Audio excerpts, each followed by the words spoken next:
Di sini saya akan menyampaikan hasil proposal saya yaitu yang berjudul Penerapan Pembelajaran Thinking Alone Pair Problem Solving atau TAPS berganti media audiovisual terhadap kemampuan pemecahan masalah dan berpikir kritis pada siswa kelas 10 SMAN 1 Wekanan.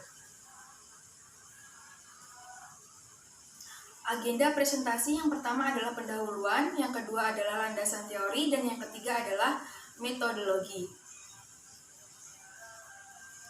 Pada latar belakang masalah, yaitu terdapat yang pertama adalah apakah kemampuan berpikir kritis peserta didik dengan menggunakan metode pembelajaran TAPS berbantu media audiovisual lebih tinggi daripada pembelajaran menggunakan metode ekspositori.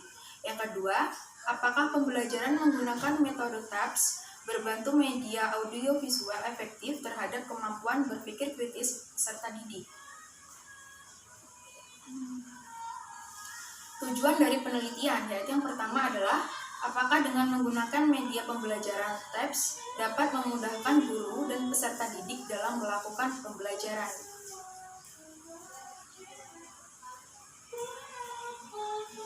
Manfaat dari penelitian ini yaitu yang pertama adalah manfaat penelitian bagi guru, yaitu adalah dapat memudahkan guru untuk mengetahui metode apa yang cocok untuk mendidik peserta didik.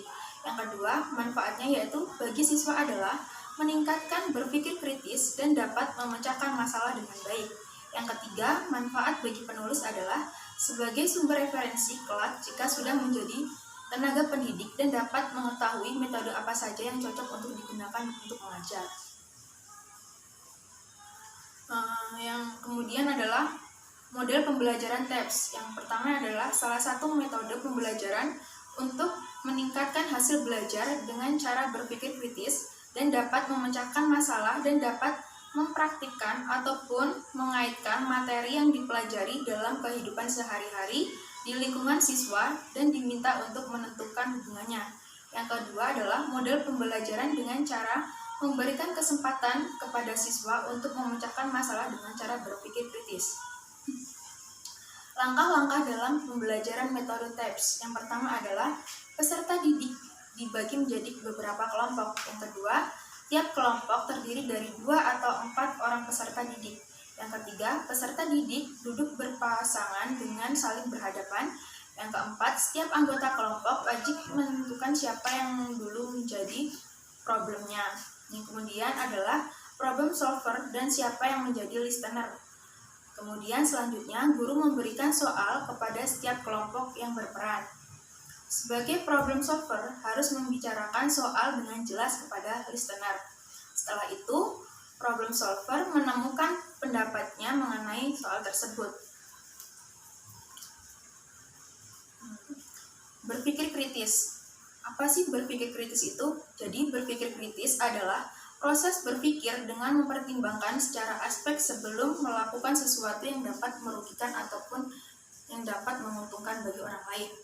Faktor-faktor dari berpikir kritis yaitu faktor berpikir kritis diantaranya adalah kondisi fisik seseorang, yaitu seperti diri, kemudian motivasi, merasa kecemasan, kebiasaan atau rutinitas yang dikerjakan, kemudian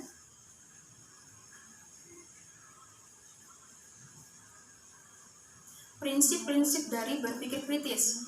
Prinsip dalam berpikir kritis adalah menganalisis, menilai, dan mengembangkan pemikiran.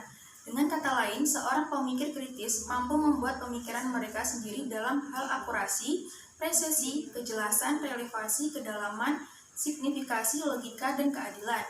Ciri-ciri dari berpikir kritis, yaitu yang pertama, mengenal dengan rinci setiap bagian dari keseluruhan. Kedua, pandai mendeteksi sebuah permasalahan yang ada. Ketiga, mampu membedakan suatu ide yang relevan. Kemudian, mampu membedakan sebuah fakta dengan diksi atau pendapat. Mampu mengidentifikasi setiap perbedaan